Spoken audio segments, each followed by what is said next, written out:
Salam miras, salam mikir keras. Ketemu lagi dengan saya dan kali ini kita akan bahas tentang 5 hal yang perlu diperhatikan oleh guru agar disukai oleh siswa. Mari kita bahas satu persatu. Yang pertama adalah menjadi guru yang profesional. Artinya, kita menguasai materi yang kita akan sampaikan kepada siswa. Selain itu, kita juga menunjukkan bahwa kita bisa menggunakan banyak metodologi pengajaran di dalam kelas. Selain itu, guru juga harus menguasai rubrik. Jadi, siswa tahu bagaimana untuk mendapatkan nilai yang 100/100 atau mengapa nilai mereka menjadi tidak bagus atau mengapa nilai mereka bagus. Semuanya harus ada alasan dan hal tersebut bisa mereka temukan di dalam rubrik. Nah, rubrik tersebut sebelum disampaikan kepada siswa harus dijelaskan dulu oleh guru di hadapan kelas. Jadi tidak langsung diberikan tanpa ada penjelasan. Sikap seperti itu tentu tidak profesional. Nah, selain itu, guru juga harus dapat menjawab pertanyaan.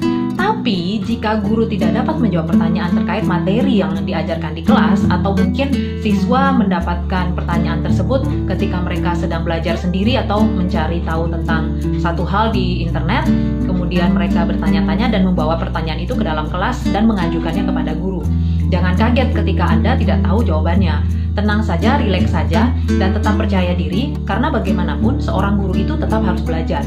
Nah, ketika kita tidak bisa menjawab pertanyaan siswa, jangan langsung merespon dengan negatif, tapi tetap tenang dan tidak perlu malu untuk mengakui bahwa saya belum tahu apa jawabannya, tapi terima kasih kamu sudah bertanya, dan saya akan jadikan itu sebagai PR saya. Pertemuan berikutnya, saya akan berikan jawabannya kepada kamu. Tidak ada salahnya mengatakan hal tersebut. Dan saya rasa itu justru menunjukkan profesionalisme kita dan menunjukkan kelemah lembutan kita, menunjukkan kerendahan hatian kita di hadapan siswa. Siswa justru menurut saya akan lebih respect kepada guru yang seperti itu daripada kepada guru yang berusaha untuk menjawab tetapi terlihat tidak tahu jawabannya, hanya berusaha dan mencari-cari jawabannya pada saat itu. Dan siswa kita, saya yakin bukanlah orang yang polos-polos banget atau quote-unquote ya, bodoh. Mereka tahu, mereka bisa melihat bahasa tubuh, mereka bisa membaca ekspresi wajah kita, dan mereka bisa mengevaluasi serta menyimpulkan apakah gurunya benar-benar tahu jawabannya atau pura-pura tahu jawabannya. Jadi sekali lagi, tidak jadi masalah ketika kita mengakui bahwa kita belum tahu jawabannya dan kita akan cari tahu. Nah, persoalannya adalah apakah guru tersebut betul-betul menjawab pertanyaan tersebut dan memberikan jawaban tersebut di pertemuan berikutnya. Yang kedua adalah berkata maaf, terima kasih, dan permisi. Seperti yang tadi saya sampaikan, kita sebagai guru tidak selalu tahu semua hal. Jadi ketika kita tidak bisa menjawab pertanyaan siswa, tidak ada salahnya untuk berkata maaf karena Anda tidak tahu jawabannya, tapi Anda berjanji untuk memberikan jawabannya di pertemuan berikutnya. Contoh lainnya adalah misal Anda terlambat masuk ke kelas. Alasannya saya harap adalah alasan yang valid, bukan dibuat-buat. Ingat, siswa kita bukan siswa yang bodoh dan mereka akan tahu pada akhirnya kenapa Anda terlambat ke kelas. Kalaupun tidak, ingat kita harus punya integritas. Nah, misalkan Anda harus menjawab telepon dari kampung halaman karena memang ada satu dan lain hal yang harus didiskusikan saat itu juga. Nah, ketika Anda masuk kelas, ya katakanlah kepada siswa, maaf ya anak-anak, saya terlambat masuk kelas karena tadi ada telepon dari kampung halaman yang harus saya angkat saat itu juga. Saya yakin siswa kita akan mengerti dan justru mereka akan respect gitu dan merasa bahwa mereka dianggap ada oleh guru tersebut, dan guru tersebut menunjukkan rasa hormat mereka terhadap pekerjaannya sebagai guru dan menghargai siswa sebagai anak-anak didik mereka yang akan mereka cerdaskan. Demikian juga ucapan terima kasih. Misalkan ya, pada hari itu siswa mendengarkan kita dalam memberikan materi pelajaran. Ucapkanlah terima kasih.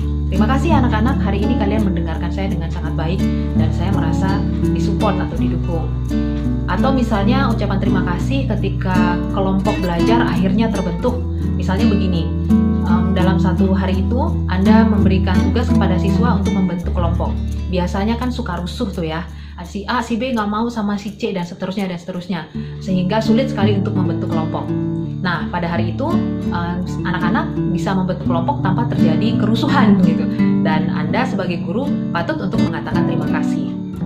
kalaupun misalnya terjadi kerusuhan dan Anda harus turun tangan untuk membentuk kelompok, terutama untuk anak SMA ya. Biasanya kan kalau untuk anak SMA kita tidak perlu sampai turun tangan, mereka kita berikan otoritas kemandirian untuk membentuk kelompok sendiri. Artinya kita percaya kepada mereka. Nah, ketika kelompok itu akhirnya berhasil dibentuk, sekalipun terjadi kerusuhan, kita tetap harus mengucapkan terima kasih untuk kerjasama mereka. Dengan demikian mereka merasa dihargai dan mereka dianggap sebagai manusia yang hadir, yang eksis di sana oleh gurunya.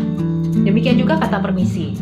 Ketika kita harus ke toilet, ya misalkan Anda mengajar 1,5 jam atau kurang lebih 1 jam, mungkin ada waktu di mana Anda harus ke toilet atau ada telepon mendadak yang harus Anda angkat saat itu di tengah-tengah pelajaran. Tidak ada salahnya berkata maaf, kemudian permisi saya harus mengangkat telepon ini, permisi ya anak-anak saya harus ke toilet dan sebagainya. Dengan begitu mereka sekali lagi akan merasa dihargai dan dianggap sebagai partner dalam proses belajar.